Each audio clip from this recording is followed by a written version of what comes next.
Le Harizal, il a avancé encore plus dans la compréhension de la chose.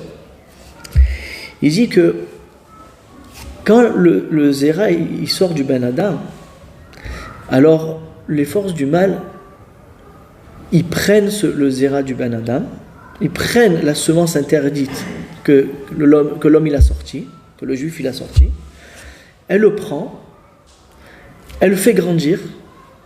Elle fait grandir ce Zera-là, comme s'il y avait un enfant. Arrête, de ce Zera-là, qu'est-ce qui sort? Un enfant, normalement. Elle aussi, elle va faire grandir la chose, et ça va devenir des forces du mal. Ça veut dire que ça va devenir comme des anges du mal. Des démons.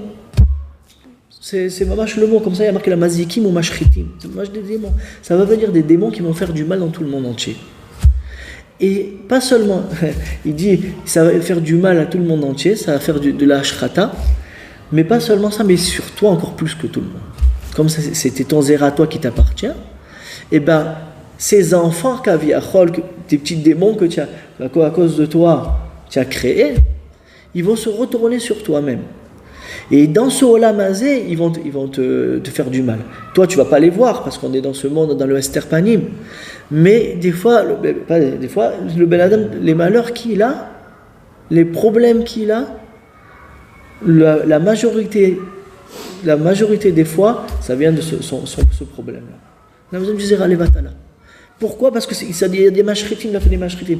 Et il dit encore plus, après 120 ans, alors là, après 120 ans, encore plus. Tous ces démons-là, ils vont venir prendre sa neshama et lui faire beaucoup de mal. Comme ça, il nous dit le Harizal. Donc, le Madanaim, c'est pas que de ce petit profit de 1 minute qu'il a eu au moment où il a fait sortir son Zera Levatala pour avoir un kiff, un profit, et ben après, il va devoir supporter, et encore supporter. Et d'ailleurs, ça vient de ça, le Minag Yerushalayim.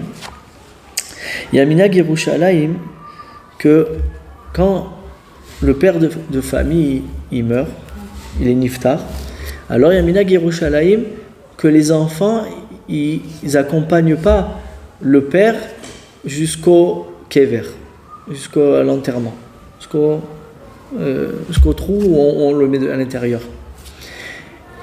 Pourquoi? Dans les Sifrei Kabbalah, c'est marqué que la raison elle est que quand les enfants ils accompagnent le père, alors les enfants que eux ils n'ont pas été zochés d'être des enfants, tout le zera, toute la semence interdite qui aurait pu sortir un enfant de ça, et que ça a fait des petits démons, ça a fait des mashritim, alors là quand les enfants ils viennent, ils accompagnent le père, ça va réveiller l'accusateur en disant ah ça c'est les enfants qu'il a fait dans ce monde, ah mais il y a aussi les enfants qu'il n'a pas fait, et ils vont faire du mal au père, que là maintenant ils viennent mourir. C'est pour ça que Minag Yerushalayim, que les enfants ils accompagnent pas le père, comme ça le Mekatrag il se rappelle pas, Kaviachol il se rappelle pas que toutes les semences interdites qui sont sorties du père. Ad Kamal et Dvarim ils sont chamorim. Le Esber un peu plus amok